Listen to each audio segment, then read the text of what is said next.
व रहमतुल्लाहि व बरकातुहू. सुप्रभात.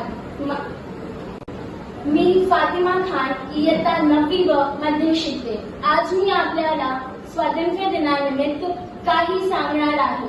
ते तुम्ही शांत चित्ताने ऐकावे ही नम्र विनंती. माननीय मुख्याध्यापक, शिक्षक आणि माझ्या प्रिय मित्रांनो, आज आपल्याला 15 ऑगस्ट स्वातंत्र्य दिनानिमित्त काही सांगणार आहे.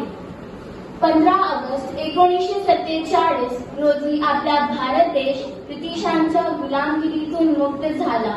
ही स्वातंत्र्याची भेट आपल्याला सहज मिळालेली नाही, तर अनेक महान नेत्यांनी त्यासाठी संघर्ष केला.